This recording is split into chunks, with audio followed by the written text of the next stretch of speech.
আজকে আমরা আলোচনা করব ইলনেস অ্যাংজাইটি ডিসঅর্ডার বা রোগ বাতিক নিয়ে। আমরা অনেককে পাই, কোনো রোগ হয়নি, আমাদের চেম্বারে আসেন, বলেন ডাক্তারবাবু আমার এই হয়েছে সেই হয়েছে বলে আমরা এতগুলো সিমটম বলেন, আমরা প্রেসক্রিপশনে লেখার জায়গা পাই না, তখন ছোট্ট একটা টার্ম লিখে দিই পলিসোম্যাটিক সিমটমস, এবং তাকে বলি বাবা তোমার হয়েছে ইলনেস অ্যাংজাইটি ডিসঅর্ডার বা হাইপোকন্ড্রিয়া বলি। কাউকে কাউকে বলি আপনার হয়েছে জেনারেলাইজ অ্যাংজাইটি ডিসঅর্ডার। কেউ কেউ আবার আসেন কিছু সিমটম নিয়ে যেগুলো সত্যি সত্যি তারা ফিল করেন তাদের শরীরে হচ্ছে। হয়তো মনে করুন বললেন যে তাদের হার্টবিট বেশি হচ্ছে, মানে সোম্যাটিক সিমটমস গুলো বেশি, তখন আমরা আবার লিখি generalize anxiety disorder with somatic disorder বা সোমাটাইজেশন। তো এই বাতিক নিয়ে আলোচনা করব। নমস্কার, আমি ডক্টর এস এম মল্লিক। আজকে আজকে আপনাদের সঙ্গে আলোচনা করব যে বাতিক বা ইলনেস অ্যাংজাইটি ডিসঅর্ডার নিয়ে। এই বাতিক খুব কমন, জানেন, অনেকের মধ্যে পাই।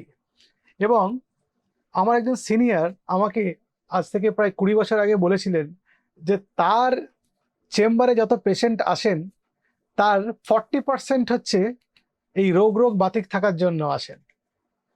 তিনি নেই আজকে আমাদের মধ্যে, কিন্তু এতদিন পরে তার স্টেটমেন্ট আমি উপলব্ধি করতে পারি। আমিও প্রায় চেম্বারে যখন পেশেন্ট দেখি, অনেক পেশেন্ট দেখি যাদের মধ্যে এই বাতিক হয়েছে, হয়তো সেটা 40% নয়, কিন্তু বেশ একটা সাইজেবল নাম্বার।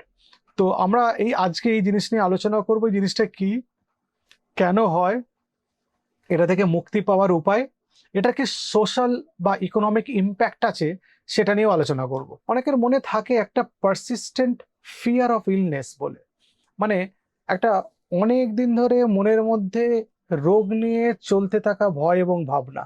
এটা অনেক দিন ধরে মানুষের মধ্যে চলতে থাকে, এবং সেটা চলতে থাকার জন্য তারা ব্যতিব্যস্ত হন, ভয় পান, ডাক্তারের পরামর্শ নিতে চান, বিভিন্ন প্রকার টেস্ট করতে থাকেন, তাদের বিভিন্ন শারীরিক সমস্যার কথা বিভিন্ন লোককে বলতে থাকেন। তার জন্য তাদের প্রচুর অর্থ খরচ হয়, অনেকের পার্সোনাল রিলেশন এফেক্টেড হতে পারে, অনেকের কাজ চলে যেতে পারে, অনেকে অনেক রকম আর্থিক ক্ষতির সম্মুখীন হন। তো এই জিনিসটা খুব ইম্পর্টেন্ট, সেই জন্য আজকে একটু বিস্তারিত আলোচনা করব আপনাদের সাথে। যারা এই ধরনের মানসিক অসুস্থতায় ভোগেন তারা ভাবেন তাদের জীবনের কোনো ঝুঁকি আছে এবং তারা মারা যেতে পারে। আমি অনেককে জিজ্ঞেস করেছি কেন আপনি বারবার আসছেন, আপনার তো এই প্রবলেম আছে, তখন তিনি বলেছেন যে একদম ভয় করে আমি মরে যাব না তো। এবং এক্ষেত্রে দেখা যায়, এবং বেশিরভাগ ক্ষেত্রেই দেখা যায়, তাদের শরীরের মধ্যে খুব সামান্য হয়তো কিছু পরিবর্তন হয়েছে, তার জন্য তারা বিশাল ভয় পেয়ে যান এবং তারা ডাক্তারের কাছে বারবার ছুটে আসেন এবং বিভিন্ন জায়গা থেকে তারা তথ্য সংগ্রহ করতে থাকেন এই রোগটার ব্যাপারে। মোবাইল ফোনের মধ্যে সার্চ ইঞ্জিনে গিয়ে বিভিন্ন জিনিস নিয়ে তারা সার্চ করেন, এবং যখন আরো কঠিন কঠিন রোগের নাম এবং তাদের উপসর্গগুলো তারা সেখানে পড়তে থাকেন, আরো চিন্তাগ্রস্ত হয়ে পড়েন, ভয় পেয়ে যান। এবং মেজরিটি ক্ষেত্রে আমরা দেখেছি তারা ক্যান্সার নিয়ে প্রচন্ড ভয় পেতে থাকে। তারা যখন আমাদের কাছে আসেন, আমাদের কাছে তাই সিমটম গুলো খুব নর্মাল মনে হয়, কিন্তু তাদের কনভিন্স করানো খুব মুশকিল হয় যেগুলো নর্মাল, এবং তারা ভাবে যে এটা সিরিয়াস কোনো প্রবলেম হয়েছে। এবং এক্সটেন্সিভ মেডিকেল টেস্ট করে সেই রোগের কোনো হদিশ যখন পাওয়া যায় না, তখন দেখা যায় যে অনেকটা টাকা খরচ হয়ে গেছে, তাদের পার্সোনাল রিলেশন এফেক্টেড হয়েছে, তাদের কাজের জায়গাতে অসুবিধা হয়েছে, অনেকের ক্ষেত্রে কাজ চলে গেছে, কারণ তারা বিভিন্ন সময়ে অনেক অনেক ছুটি নিয়েছেন টেস্ট করাবেন বলে, ডাক্তার দেখাবেন বলে, অথচ কোনো খুঁজে পাওয়া যায়নি, রোগের হদিশ পাওয়া যায়নি। এটাকে বলে হাইপোকন্ড্রিয়া বা হেলথ অ্যাংজাইটি বা ইলনেস অ্যাংজাইটি ডিসঅর্ডার বলে। এই তিনটে একই রোগের নাম, বাংলায় যেটাকে আমরা বলি বাতিক বা বাতিকগ্রস্ত। এই বাতিকগ্রস্ততা খুব কমন, প্রচুর লোকের মধ্যে দেখতে পাওয়া যায়, এবং আমরা আমাদের ক্লিনিকে প্রায় প্রত্যেক দিনই একজন বা দুজন করে দেখতে পাই। তাহলে আমি বুঝুন যে এত ডাক্তার আছেন, তাহলে তারা কতজন পেশেন্টকে দেখছেন। এই ইলনেস অ্যাংজাইটি ডিসঅর্ডারের দুটো পার্ট আছে, মানে দু ধরনের রোগী হয়। একটা হচ্ছে কেয়ার সিকিং, যারা বারবার ডাক্তারের কাছে ছুটে যায়, বারবার বিভিন্ন রকম টেস্ট করায়। আর একটা কেয়ার অ্যাভয়েডেন্স বলে, মানে তারা ডাক্তারের কাছে যেতে ভয় পায় পাছে অন্য কোনো রোগ না বেরিয়ে আসে। দুটোই কিন্তু ইলনেস অ্যাংজাইটি ডিসঅর্ডারের আন্ডারে পড়ে। অনেকে দেখবেন একই ওষুধ খেয়ে যাচ্ছে, ডাক্তারের কাছে ভয় পায়। আমার কাছে এরকম আছেন, পেশেন্টরা আসেন যাদের ব্লাড প্রেশার চেক করতে গিয়ে তারা প্রায় অজ্ঞান হয়ে যাওয়ার মতো অবস্থা, যে ব্লাড প্রেশার কি এসে যাবে, সেই টেনশনে তাদের ব্লাড প্রেশার বেশি এসে যায়, অনেক বেশি আসে। তাদের সঙ্গে কথা বলে তাদের কাম অ্যান্ড কোয়াইট করে তারপরে আমাকে ব্লাড প্রেশার চেক করতে হয়। তো দু ধরনের হয়, একটা যে কেয়ার সিকিং, একটা কেয়ার অ্যাভয়েডেন্স। কেয়ার সিকিং হচ্ছে যা সিক করছে, কেয়ার মানে বারবার তারা ডাক্তারের কাছে যাচ্ছে, আর কেয়ার অ্যাভয়েডেন্স হচ্ছে তারা ডাক্তারকে অ্যাভয়েড করতে চাইছে, ডাক্তারের কাছে যেতে চাইছে না। দুটোই কিন্তু একই রোগের দুটো আলাদা আলাদা উপসর্গ। এই ইলনেস অ্যাংজাইটি ডিসঅর্ডারের কি কি সিমটম হয়, একটা হচ্ছে তারা কোনো একটা পার্টিকুলার জায়গা বা কোনো মানুষকে অ্যাভয়েড করতে স্টার্ট করে। ভাবছে কোথাও গেলে হয়তো সেখান থেকে কিছু ভাইরাস ব্যাকটেরিয়া ঢুকে গিয়ে তার বড়সড় কোনো রোগ হয়ে যাবে, এটা একটা সিমটম হতে পারে। 2 নম্বর, মাঝে মাঝেই তারা সুগার টেস্ট করছে, প্রেশার টেস্ট করছে, অক্সিজেন স্যাচুরেশন টেস্ট করছে, থার্মোমিটার দিয়ে টেম্পারেচার দেখছে, constantly checking symptoms of illness. এটাও একটা কিন্তু রোগের লক্ষণ। 3 নম্বর, একটা কনস্ট্যান্ট ওয়ারি তাদের মধ্যে কাজ করে, টেনশন কাজ করে, শুধু যে রোগ নিয়ে না, অন্যান্য অনেক কিছু নিয়ে তারা খুব সহজে উদ্বিগ্ন হয়ে পড়েন, সেটা একটা লক্ষণ বটে। আর 4 নম্বর হচ্ছে এক্সাজারেট করেন বডিলি সিমটমসকে। মনে করেন না চুলকাচ্ছে, তারপরে অনেক চুলকাচ্ছে। সারাদিন আমাদের শরীরের মধ্যে কিছু না কিছু সেন্সেশন চলতেই থাকে, আমরা যে জীবিত আছি তারই তো এটা লক্ষণ যে আমরা জীবিত আছি, একজন মৃত মানুষের তার হবে না। তো তারা কোনো জায়গায় মনে করুন একটু ব্যথা লাগলো, ওভার রিয়াক্ট করেন, অনেকটা ব্যথা লাগলো এক্ষুনি এক্সরে ব্লাড টেস্ট করে দেখে নিতে হবে কিসের ব্যথা হলো, অথচ খুব সাধারণ জিনিস, সেটা আমাদের মধ্যে সবার মধ্যেই হয়, কিন্তু আমরা সেগুলোকে অতটা পাত্তা দিই না। 5 নম্বর হচ্ছে একটা বডিলি ফাংশনের একটা অবসেশন তৈরি হয়। মনে করুন হার্ট রেট কারো একটু বেড়ে গেল, কোনোদিন একটু বেশি 102-3 এলো, সে ভয় পেয়ে গেল, হার্টের কোনো রোগ হলো না তো, বা একটু বুকটা হয়তো ধড়ফড় করলো কোনো কারণে, সেটা আমাদের সবারই কোনো না কোনো কারণে হয়, তারা একটু বেশি ভয় পেয়ে যায়। 6 নম্বর, তারা একটু ওভার শেয়ারিং করে তাদের সিমটমস গুলো। এই জনে জনে বলছে, জানো তো আজকে আমার এই পেটে একটু ব্যথা করলে, এবার যাকে দেখা হচ্ছে রোগ নিয়েই কথা বলছে, তার শরীরে কি সিমটম হচ্ছে অন্য লোককে শেয়ার করছে, এটাকে বলে ওভার শেয়ারিং, এটাও কিন্তু এর একটা লক্ষণ।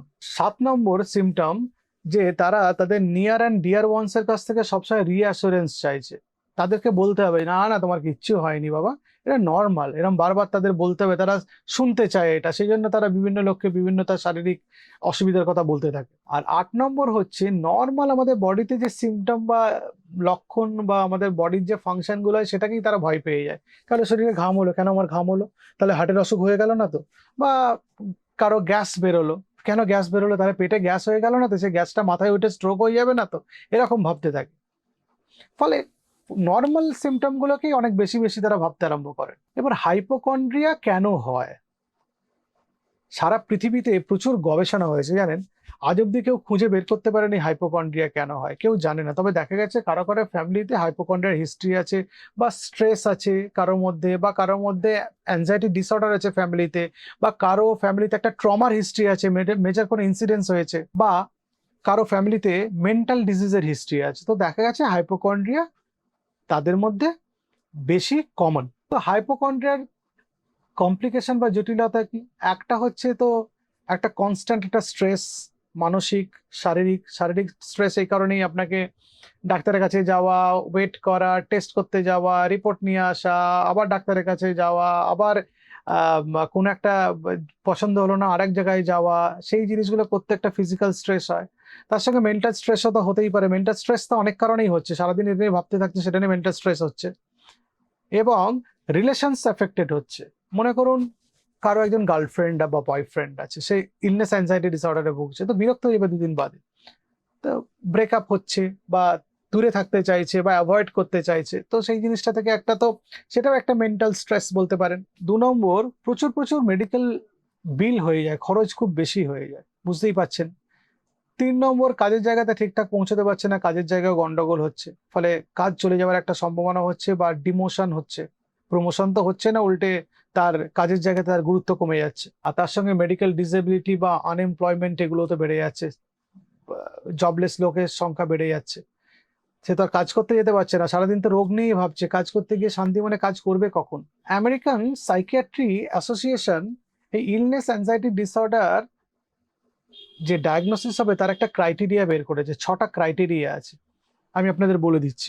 1 নম্বর, যে সবসময় সে রোগ নিয়ে ভাবতে থাকছে, ফ্রিকুয়েন্ট আর কনস্ট্যান্ট ওয়ারিং বলে। 2 নম্বর, তার মাইল্ড বা কোনো সিম্পটম আছে বা ডিসপ্রপোর্শনেট সিম্পটম আছে। মনে করুন সামান্য পেটে ব্যথা হয়েছে, সে পেটে ক্যান্সার ভাবতে আরম্ভ করেছে। 3 নম্বর, অল্পতেই খুব ভয় পেয়ে যাওয়া। সাধারণ কিছু হয়েছে সেটাতেই খুব ভয় পেয়ে যায়, বা অল্প একটু শরীরে কিছু প্রবলেম হয়েছে সেটাতে ভয় পেয়ে গেল। 4 নম্বর, সে সারাক্ষণ নিজের ব্লাড প্রেশার মাপছে, পালস দেখছে, একটা কনস্ট্যান্ট চেক করতে থাকছে। 5 নম্বর হচ্ছে সারাক্ষণ কনস্ট্যান্ট একটা হেলথ রিলেটেড ইস্যু নিয়ে সে চিন্তা করছে। আর 6 নম্বর, সে শরীরে যা এক্সপিরিয়েন্স করছে সেটা এক্সপ্লেন করা যাচ্ছে না, মনে হয় একটু বাড়িয়ে বাড়িয়ে বলছে। সেজন্য বলছে যে পারসিস্টেন্ট ফিয়ার অর অ্যাংজাইটি, মানে এইটা অনেকদিন ধরে একটা ভয় বা উদ্বিগ্নতা তার শরীরের ব্যাপারে চলতে থাকছে, এবং সে কিছুতে এটা থেকে বেরিয়ে আসতে পারে না, কখনোই বেরিয়ে আসতে পারছে না। এটাকে ইলনেস অ্যাংজাইটি ডিসঅর্ডার বা হেলথ অ্যাংজাইটি বলে, বা হাইপোকন্ড্রিয়া বলে। এবার একটা ম্যানেজমেন্টের জন্য, ম্যানেজ করতে গেলে আপনি বুঝতেই পাচ্ছেন এর একটা মানসিক রোগ। আপনার ডাক্তারবাবুর কাছে যান, ডাক্তারবাবু আপনাকে গাইড করবেন। কিছু কিছু ক্ষেত্রে সাইকিয়াট্রিস্ট বা সাইকোলজিস্টের প্রয়োজন হতে পারে, কিন্তু ইউজুয়ালি বেশিরভাগ ক্ষেত্রে একজন জেনারেল ফিজিশিয়ানই এটাকে হ্যান্ডেল করে নিতে পারেন। কিছু ওষুধ আছে সেগুলো খেতে হয়, আর কগনিটিভ বিহেভিয়ারাল থেরাপি খুব ইম্পর্টেন্ট। কাউন্সিলিং যদি কিছু কিছু ক্ষেত্রে লাগে সেগুলোর ব্যবস্থা করতে হয়। এই ইলনেস অ্যাংজাইটি ডিসঅর্ডার কি প্রিভেন্ট করা যায়? এটাকে প্রিভেন্ট করার সেরকম উপায় আমাদের জানা নেই, তবে কারো যদি হচ্ছে বা হওয়ার সম্ভাবনা তৈরি হচ্ছে বুঝতে পারি আমরা, তখন তাকে সাপোর্ট দেওয়ার চেষ্টা করি, ফ্যামিলি মেম্বার্সদের বলি এবং তাদের এই পুরো সিস্টেমটার মধ্যে ইনকর্পোরেট করি এবং তাদের ইনভলভ করি, এবং তাদের বলি ফ্যামিলি মেম্বার্সদের যে এইটা থেকে বেরিয়ে আসার জন্য যার হয়েছে তাকে হেল্প করতে, তাতে অনেক ক্ষেত্রে সুবিধা হয়েছে দেখা গেছে। পেশেন্টকে আশ্বস্ত করতে হবে, দেখো এটা একটা ক্রনিক কন্ডিশন, এটা কখনো তোমার মুডটা ভালো থাকবে, কখনো খারাপ থাকবে, কখনো এটা জিনিসটাকে বেশি ফিল করবে, কখনো কম ফিল করবে, এটাকে নিয়েই চলতে হবে, এটা তোমার সেরে যাবে না, সেটা পেশেন্টকে বলে দিতে হয়। আর যে সোমাটিক সিমটম গুলো পেশেন্ট ফিল করে, যে হার্ট রেট এগুলোকে বেশি বেশি ফিল করছে, সেগুলো পেশেন্টকে কাউন্সিলিং করে বোঝাতে হবে, সেগুলোকে নিয়েই চলতে হবে। দরকার পড়লে সেগুলোর ফিলিংটা বা উপলব্ধিটা কমানোর জন্য কিছু ওষুধ দিতে হতে পারে, কাউন্সিলিং করতে হতে পারে, পেশেন্টকে ট্রেন করতে হতে পারে, সেটা আমরা পেশেন্টদের সেইভাবে আমরা গাইড করে দিই। দেখুন, শরীর নিয়ে আমরা সবাই চিন্তা করি, কিন্তু শরীর নিয়ে চিন্তা করাটা যখন একটা বিরক্তিকর পর্যায়ে এবং একটা রোগের পর্যায়ে এবং একটা মানসিক অশান্তির পর্যায়ে চলে যায়, তখন সেটা তো চিকিৎসা করতে হবে। এবং সেই রোগটারই নামই ইলনেস অ্যাংজাইটি ডিসঅর্ডার বা হাইপোকন্ড্রিয়া বা হেলথ অ্যাংজাইটি। আপনারা ডাক্তারবাবুর কাছে আসুন, তিনি আপনার চিকিৎসা নিদান করবেন। নমস্কার।